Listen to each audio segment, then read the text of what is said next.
We're driving back, and me and my sister were bickering. My mom was trying to tone us down, and I was sitting in the front, and I just looked over at my mom, and I just outburst, boom, Mom, are we adopted? I did it, and it was like super quiet.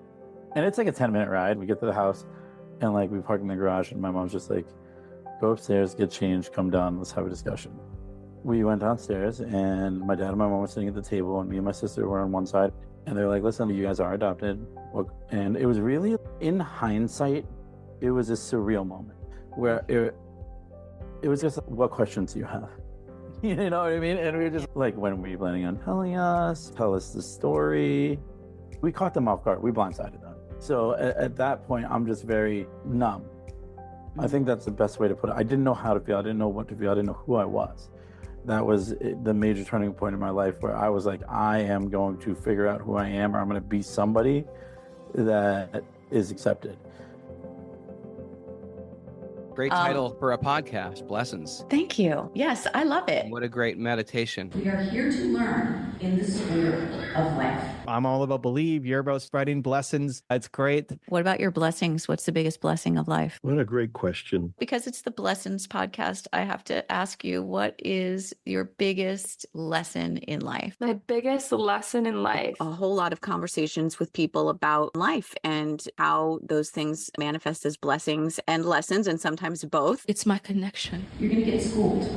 The journey is the journey. What you and me are searching for are the blessings in this life. Remember the reality of how sweet people are. Spread blessings around the world. You are the most remarkable energy. You make me pause, make me excited, make me think, and make me spontaneously come up with an answer. This is another one of those great moments in time in my life. Thank you for reaching out to ask if I would do the show.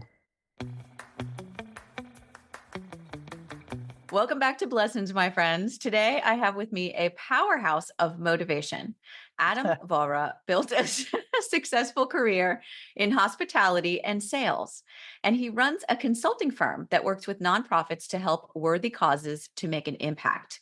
This is meaningful work fueled by his inspirational journey. And as the son of a Persian Jewish mother and an Indian father, his young life seemed ideal until he got some news that shattered his sense of identity.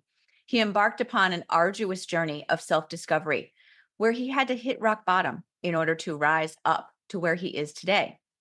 And today, his mission is to uplift and inspire others by sharing his story as a professional speaker, and also to work with those who seek to change the world by empowering them through his experiences.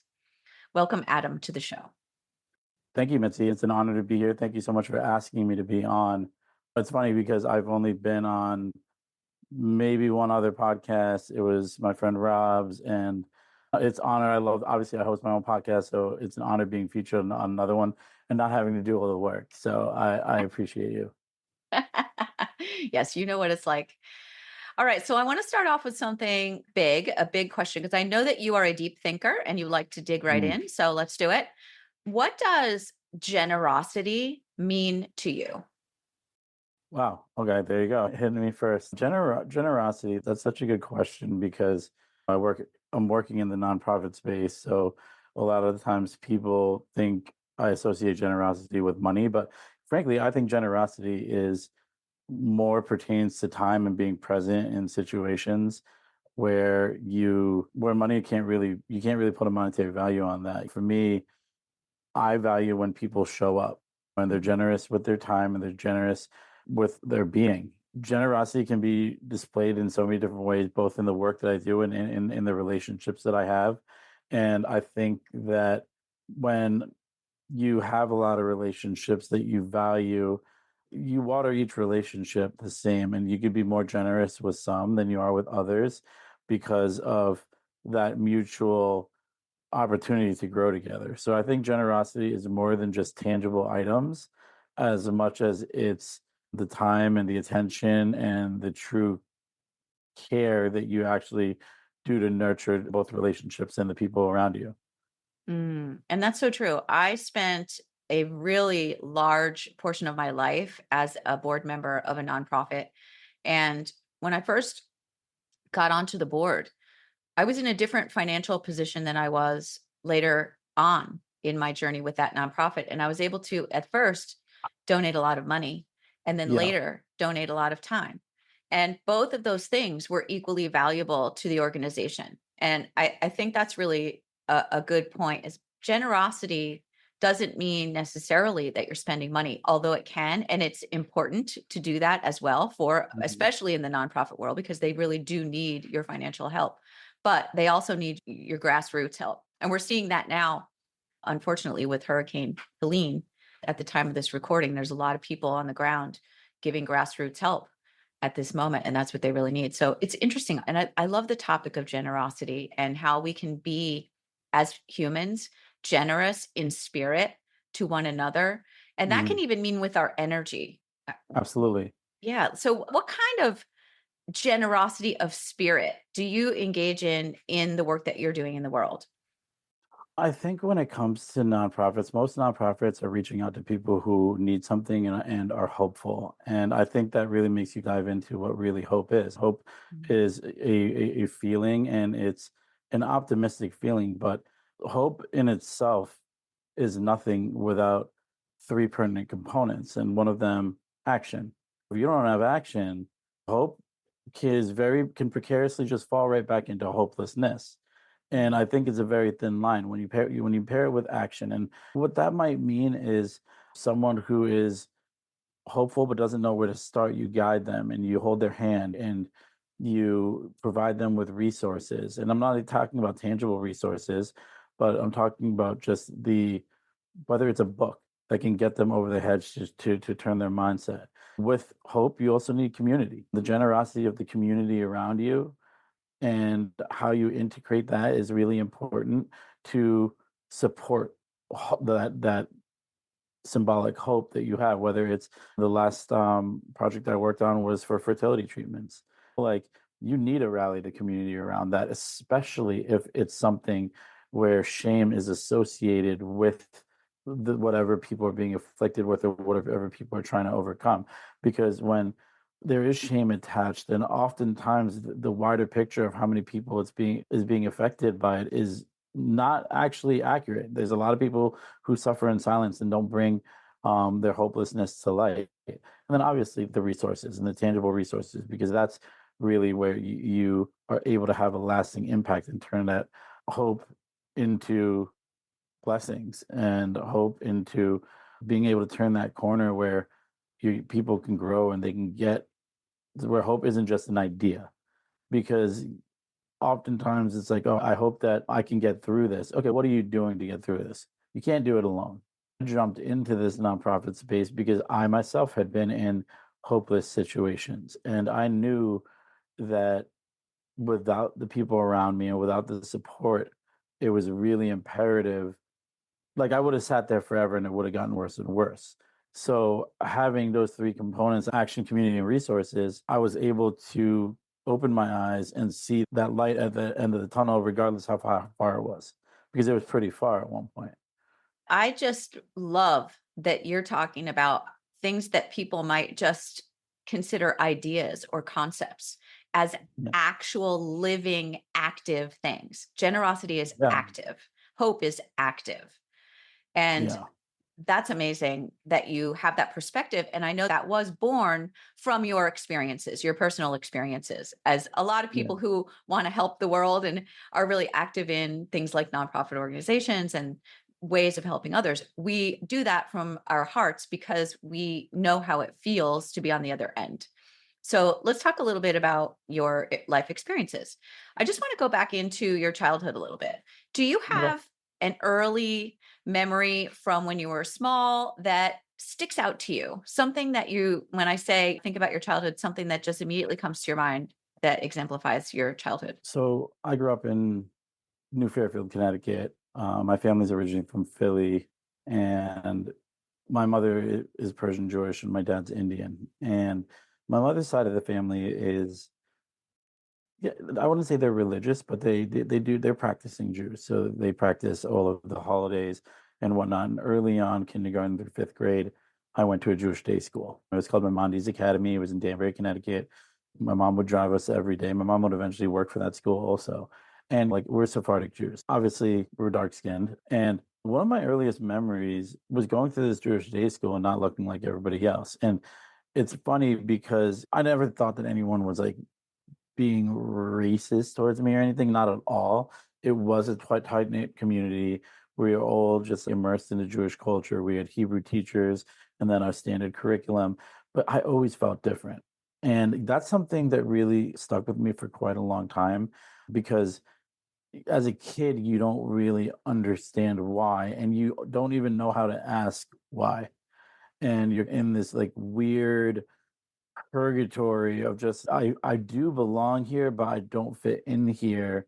Mm. And how do I make this part of me? And for a certain extent, like that was something that experience was very different. It's not like my parents gave us any warning. Hey, listen, we're putting you in Jewish day school. You're gonna look a lot different than everybody else, but you're still Jewish. We still love you. The community will embrace you. You are no different than anybody else.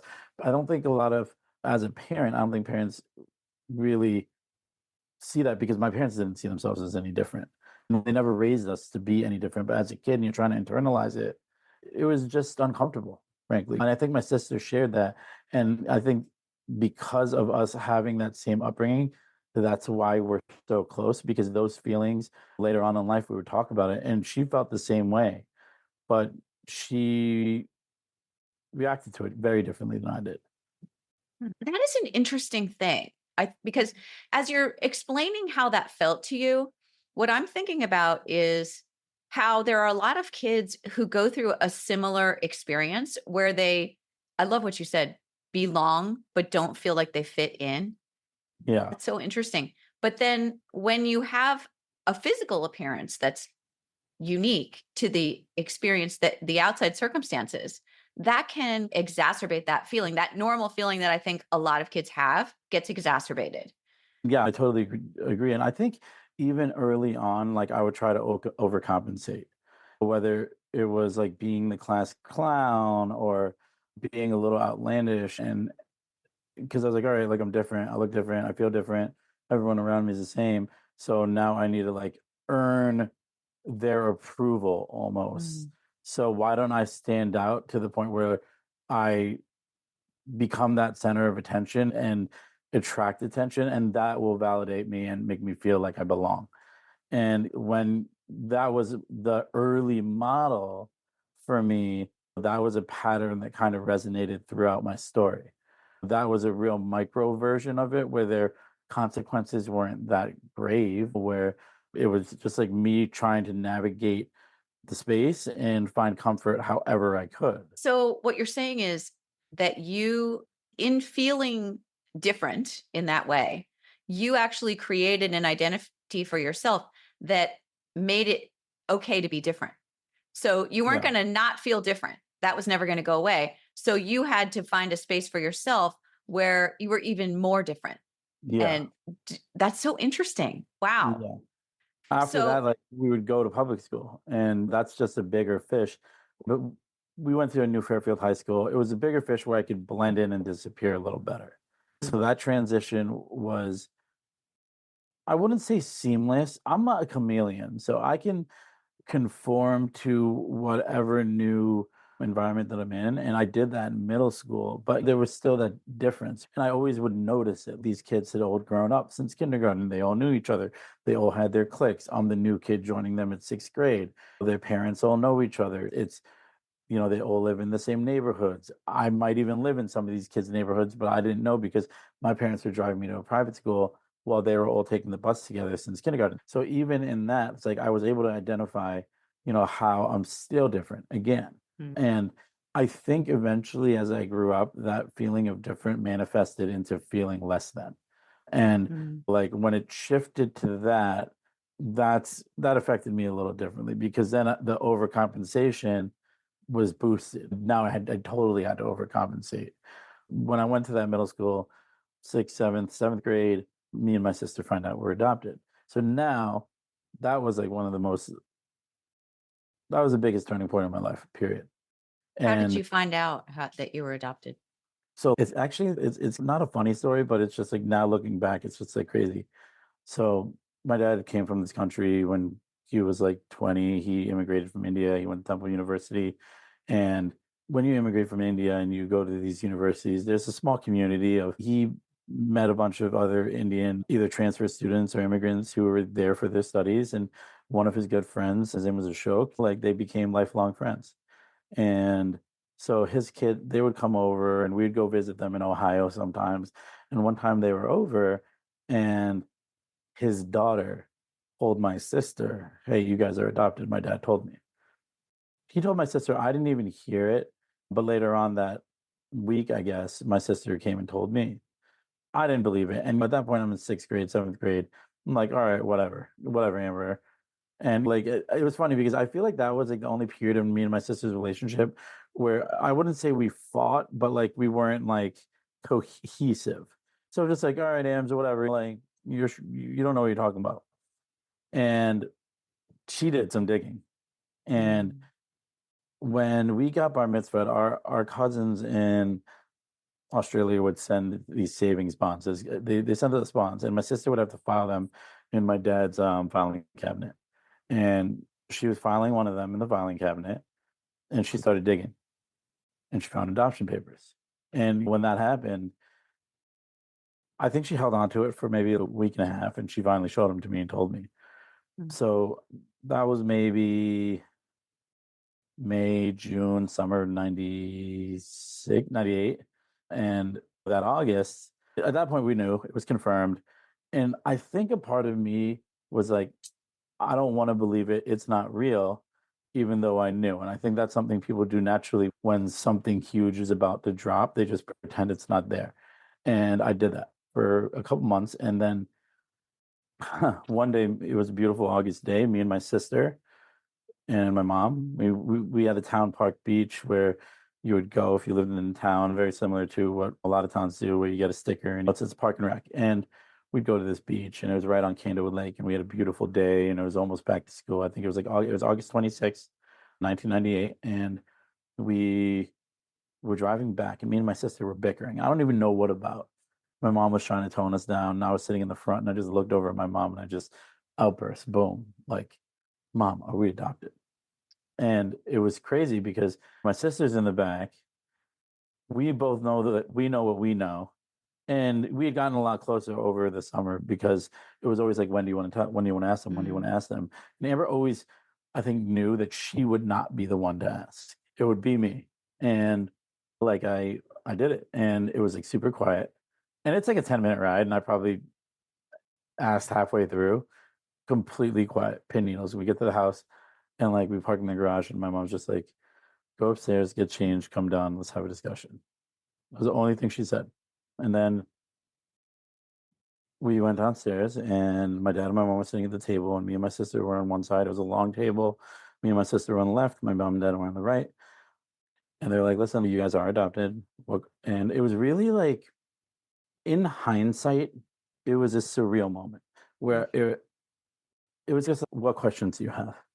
You know what I mean? And we were just like, when were you planning on telling us? We were like, tell us the story. And it was we caught them off guard. We blindsided them. In their defense, like we blindsided them. Now I can understand why it was such a weird, awkward dialogue that ensued where they were like, "We were going to tell you in November, like your sister was adopted from I believe, a monastery. I was very ill. I was adopted from a hospital." And then the one thing they said, and I think this rang with me for a while, was when people are adopted, people look at them differently. And it was a very weird thing to say. In hindsight, that was the weirdest and probably worst thing my parents could have said. And I think they answered the questions to the best of their ability. They were in shock, and I don't harbor any resentment towards them anymore. But in the immediate aftermath, I just highlighted how I went through K through 5 feeling different. Yeah. I went through 6, 7, and 8 now like feeling less than. And now someone's telling me that this revelation, other people will look at you different. So like reconfirms everything. So at that point, I'm just very numb.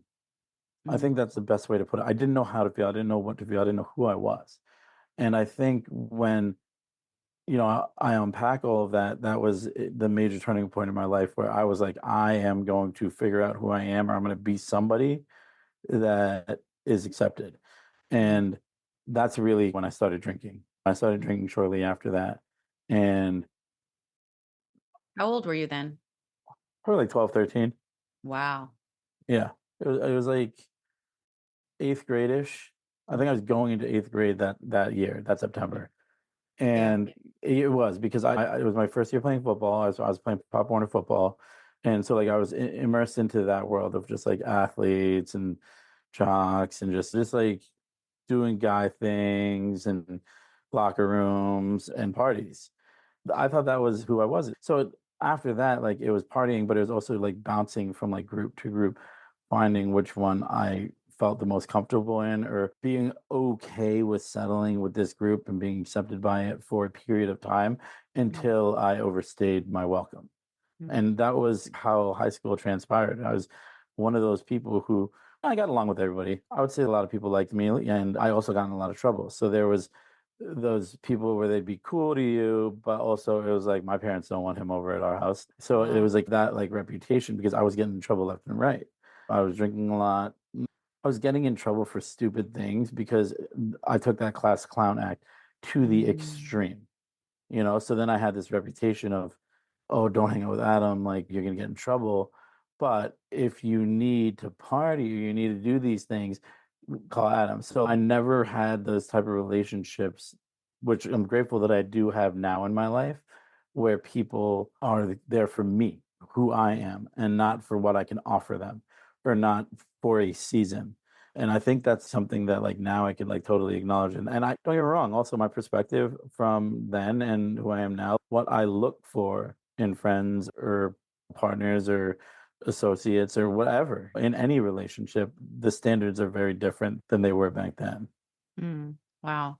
Wow. What a story, Adam. First of all, when you were explaining how it went down in the car with your mom, I can empathize with your mom at that moment. Actually made me tear up because I thought, wow, your mom must have been absolutely devastated. Like she probably dreaded that moment. She probably knew there would come a day that you guys would find out. And she probably dreaded that moment because Yeah. she's your mom. She wants to be your mom. She just wants to be your mom. Yeah. She doesn't want you to question that relationship. And that's so hard for everyone involved. My dad is 83 years young. Every morning, he sends my sister and I and all his grandchildren a good morning message. It's always something uplifting, positive, and encouraging. And it always says, I love you. We all look forward to this, and we know that Granddad won't be around forever. So we really cherish these messages of love and empowerment. My dad loves to say, every day is a new opportunity. And that is what he taught me.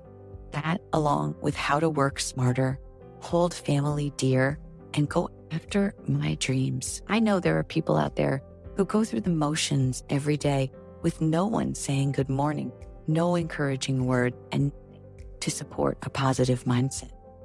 And there are others who are doing all the right things, but still need a little nudge to create and maintain positive habits throughout the day. So in my dad's honor, I've created Your Positive Moment. Research clearly shows the benefits of positivity and connection. A recent Gallup poll showed a significant percentage of the world is lonely. Your Positive Moment solves these problems. These are messages that come directly to your phone first thing in the morning, so you can begin every day on a high note. The message includes a loving greeting, an affirmation, a daily reflection, and an easy action step to get you going in the direction of growth and fulfillment and transformation, and to help you stack up good habits. A simple daily message has the power to change your life. Get started with your beneficial morning message habit for free. yourpositivemoment.com. What do you think would have been better if you could rewrite that story for your parents? What do you wish they would have done differently? Okay, so this is cool because I'm glad that you're asking this question because I've done the work. And one of the biggest things, I've actually played this whole scene out. So I was connected through Silver Belt Coaching and the InService Foundation, which is a foundation that actually helped me, to a doctor. Her name's Dr. Tion Dayton. And what she does is sociometric training. And what sociometric training was for me, she put me through this drill. And this drill was awesome.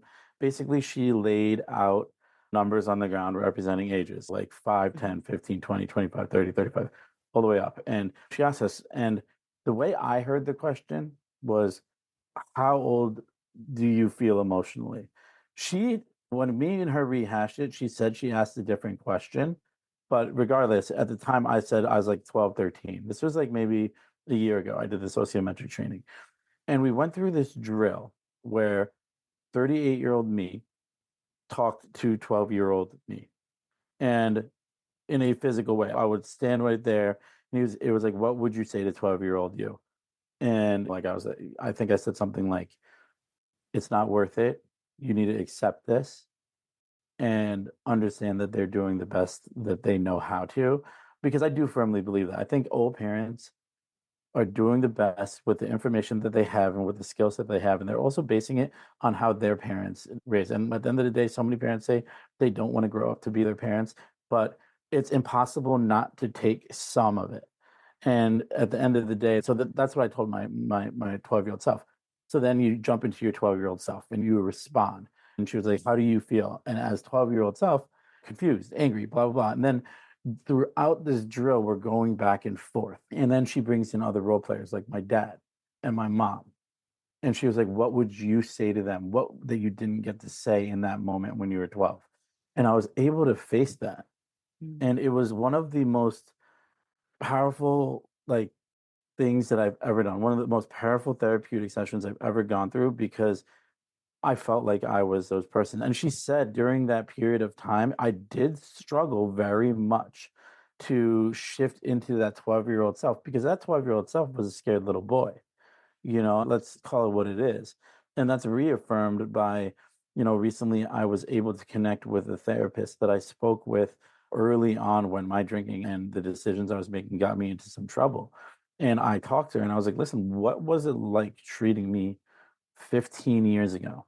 And she was like, you were a scared little boy. There was no real work we could have done because you were in just this shell. She was like, but I was dropping seeds. And comes to find out she was dropping seeds because where I am now, I do reflect back on those early sessions. When you ask what I have wanted in that moment, I think everything played out the way it was. I think my parents did the best that they could. And now there's so much more tools and resources for parents to handle situations like that.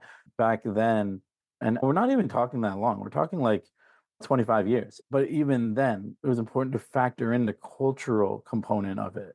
My dad was first generation. My mom was first generation. They ran a very traditional household. My dad was the breadwinner. My mom was the homemaker for the most part. And having conversations with my dad and then also understanding the fertility issues that they had to overcome or not overcome, actually. I sat down with my dad and we talked about this recently because I was working on that project in fertility. I was like my parents tried for years to have kids. And he was like, that was the darkest period in our life. That was the darkest period for your mom, for sure. And they didn't want to relive that. So when we hit them with that question, they were forced to go back to those dark times.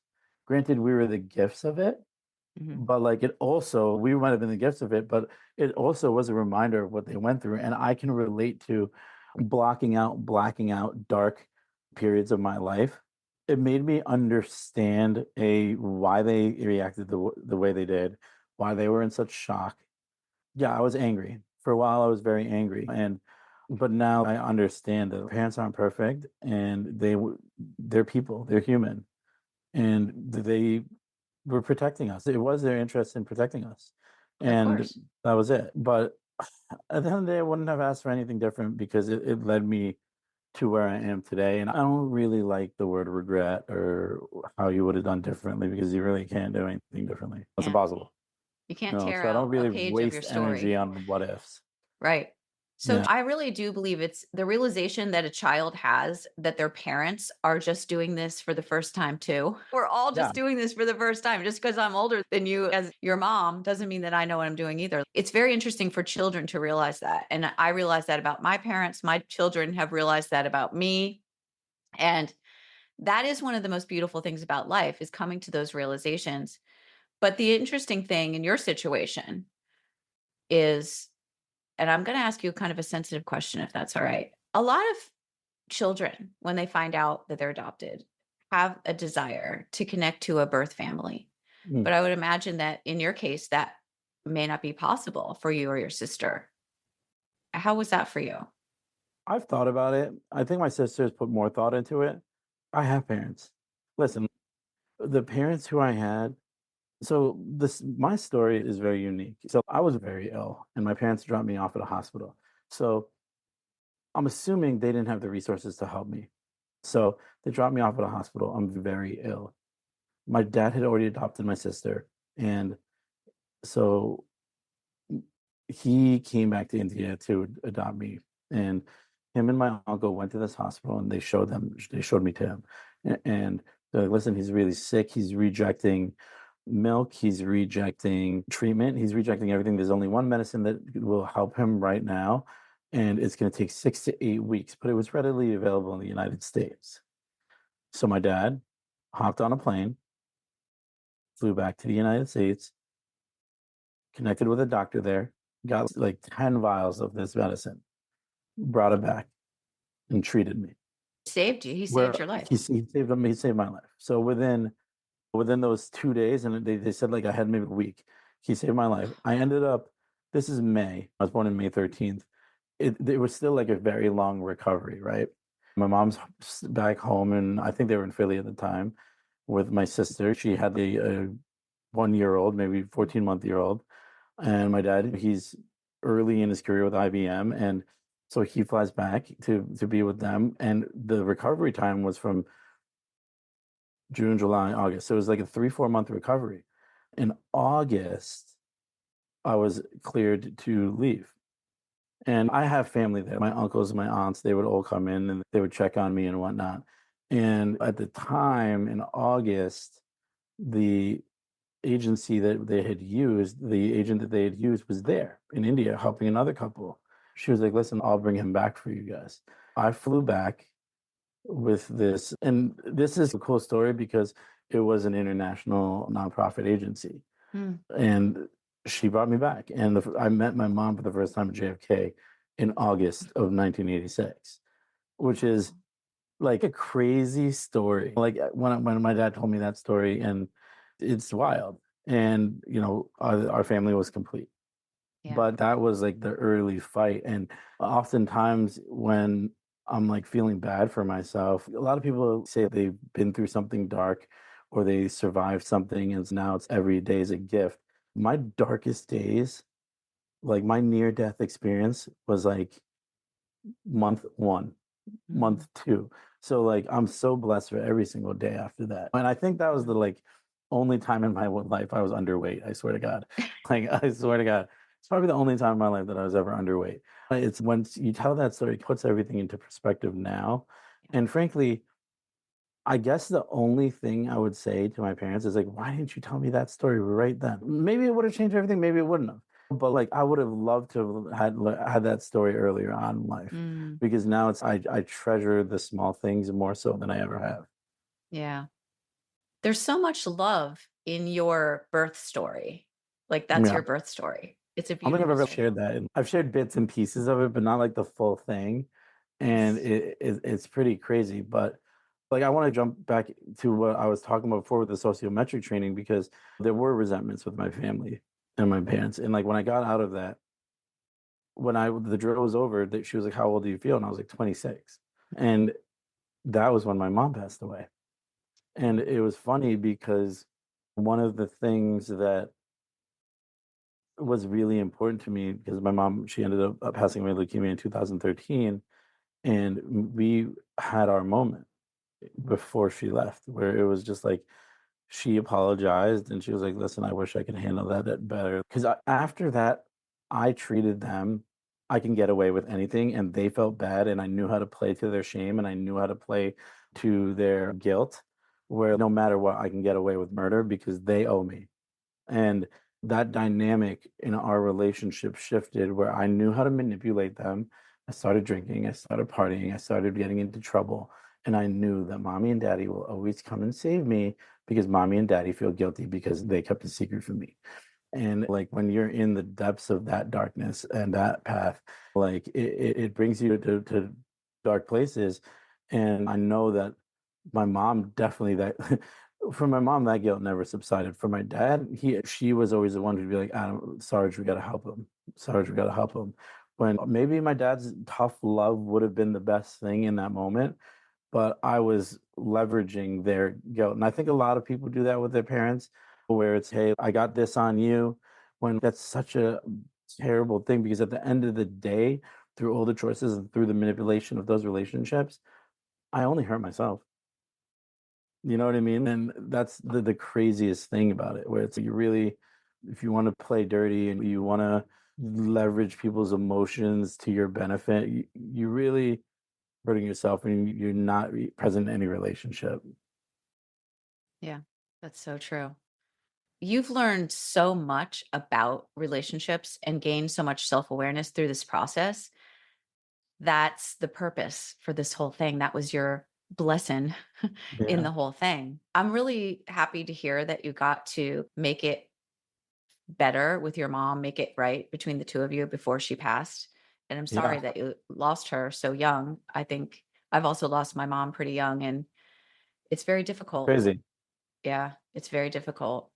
Being a motherless child is something to, again, it's like a blow to the identity. For me, when I lost my mom, it threw my whole identity into a tailspin, changed my entire life. Mm, And I'm only now coming to terms with it. She's been gone since 2001. mm. So it's a long time. What effect did her passing have on your identity? I didn't realize how emotionally reliant I was on her, Mm. where she was my safe space and she was my safe space. And it's funny because for a long time I regretted that that she was in the University of Pennsylvania for 2 years. And some of those periods of time I was sober and some of them I wasn't. And my biggest regret while she was suffering was that during these times of suffering, I prioritized myself, or I wouldn't be present because I would be by her bedside half in the bag.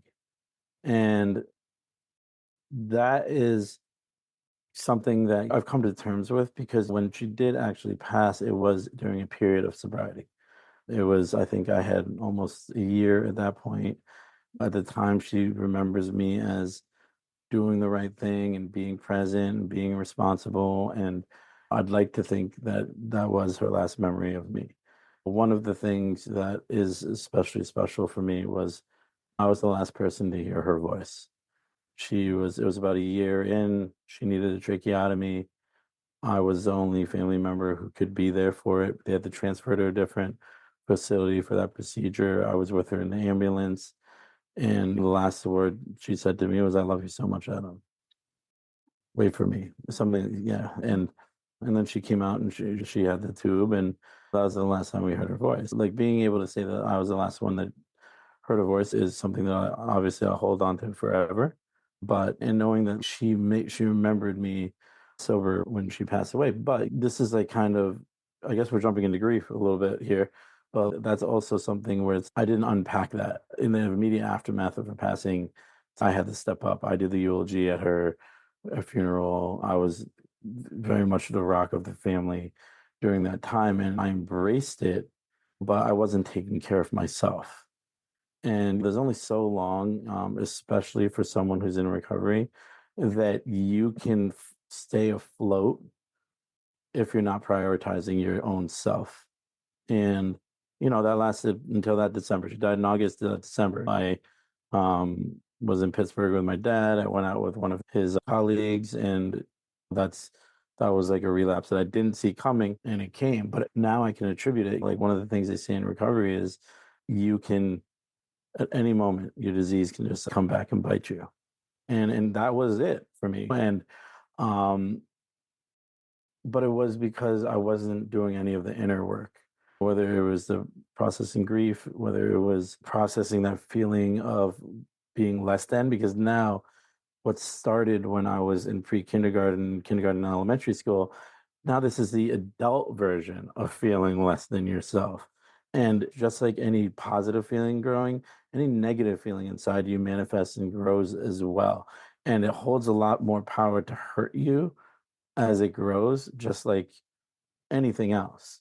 And I think that's something that a lot of people like negate, where it's like they sit with these negative feelings for very long, and it's a ticking time bomb, and I would come to explode. Mm, yeah. Wow.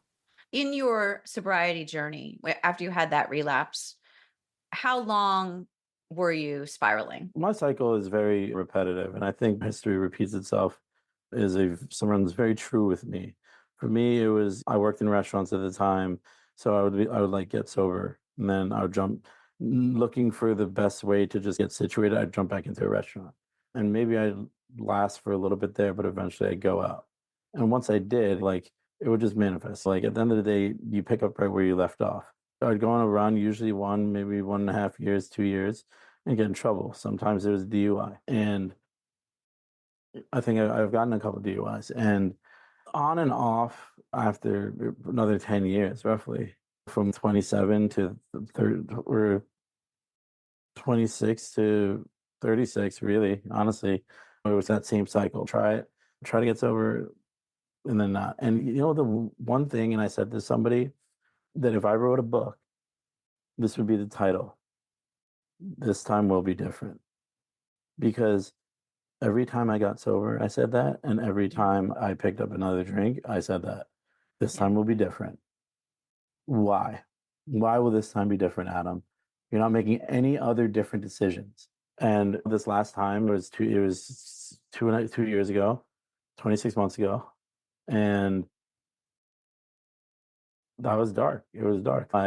Same thing, got fired from a restaurant job. I crashed my car. But time was different because I was talking to somebody about this the other day, where in the most darkest lengths of my life, my inner self-talk was just so deceptively arrogant, which is so crazy. I would be like living shift from shift and coming home to parents who were just disgusted with me. Sometimes they'd lock me out, and I'd still be like, I'm the man, and like all these things.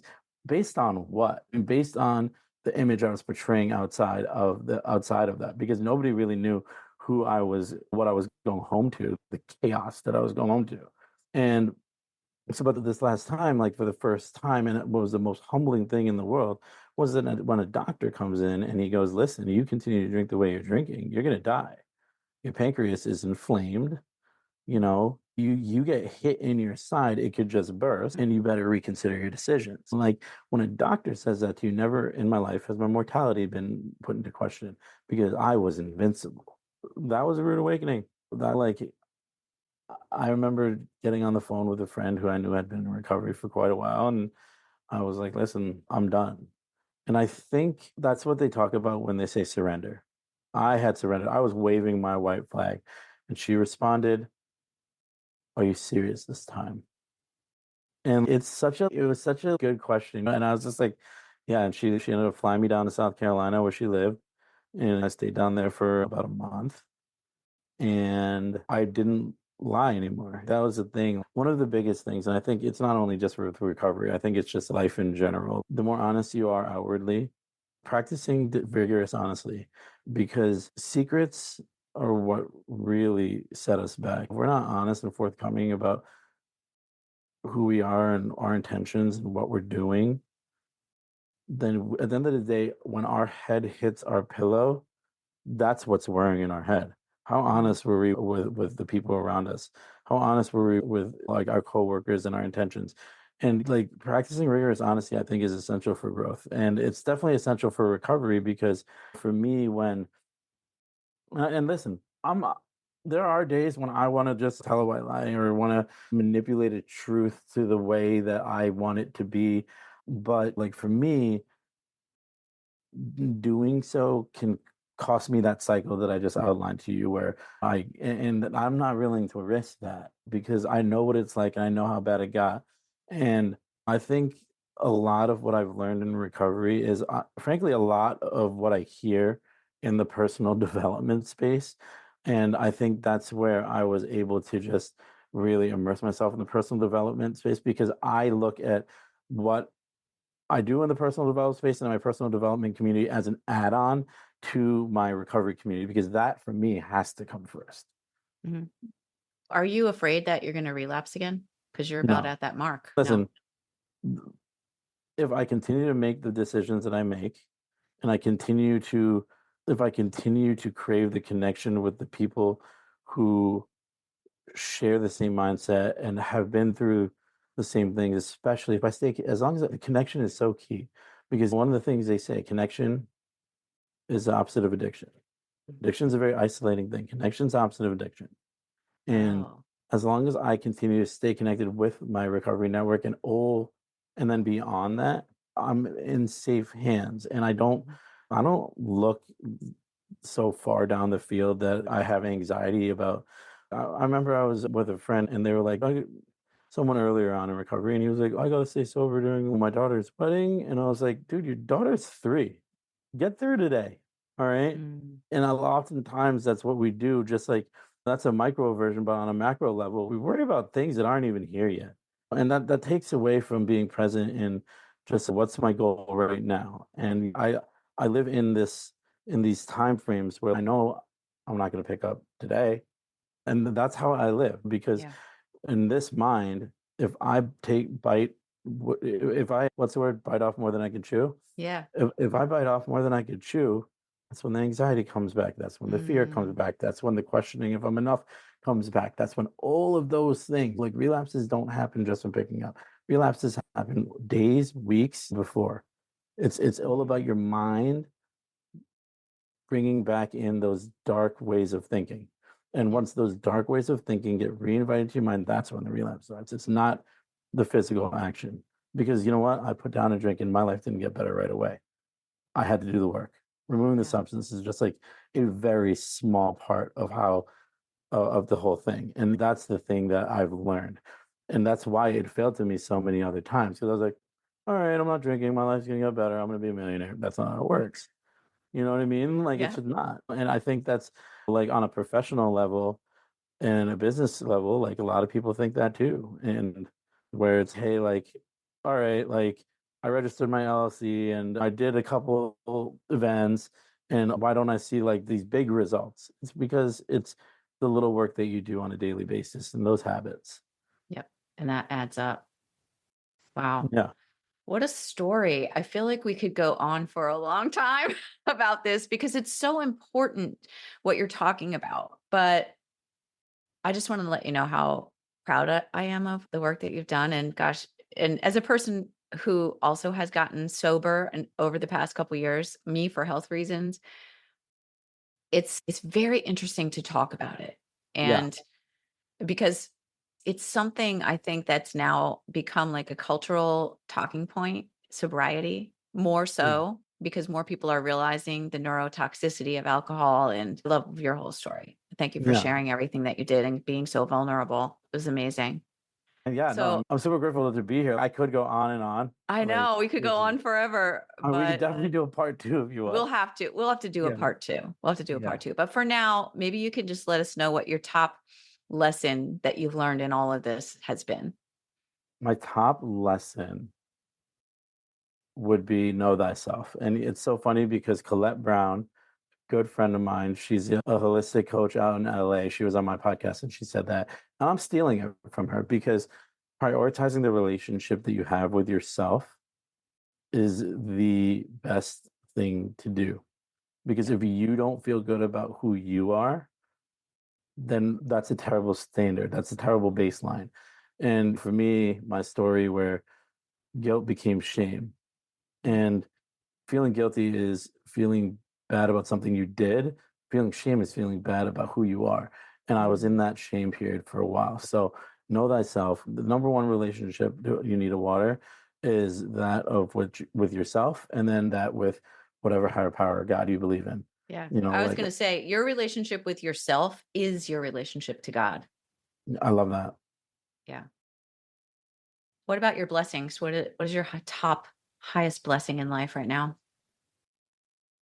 My highest blessing in life right now is just where my relationships, my closest relationships with the people who I've put through a lot, and just where we are now. I couldn't be more grateful for how we're both watering them. And I think that's really important. So there's just the people and the connections that I have now, and the true connections, not the transactional quid pro quo connections that I have now. I wouldn't trade them for the world. Beautiful. Oh my gosh. Thank you so much, Adam. Yeah, thank you. Wow, we really got into it, didn't we? Yeah, we sure did. Are you okay? Yeah, I'm great. I got a wedding this weekend. I got to drive out to Middletown, Connecticut for a wedding. Yeah, I'm great. This is actually like great. This was almost like therapeutic, and like to send me away. I love that. Yeah. You're a beautiful person. I'm really grateful to have met you. And I love just having gotten to know a little bit more about you, because that's where you get to really see a person's heart. So thank I you for appreciate that. showing me your heart. Of course, yeah. I'm not gonna half-ass this. I feel comfortable and safe around you. Good. Thank you. Hey, everybody still listening, will you go give a 5-star review to this podcast? Mitzi puts in so much effort and so much love into this. She's brilliant. She deserves it. So I am going to go right now. By the way, by the time you hear this and you go give your 5-star review, you should be able to go find my 5-star review of this podcast. But I just want to thank you for what you're doing.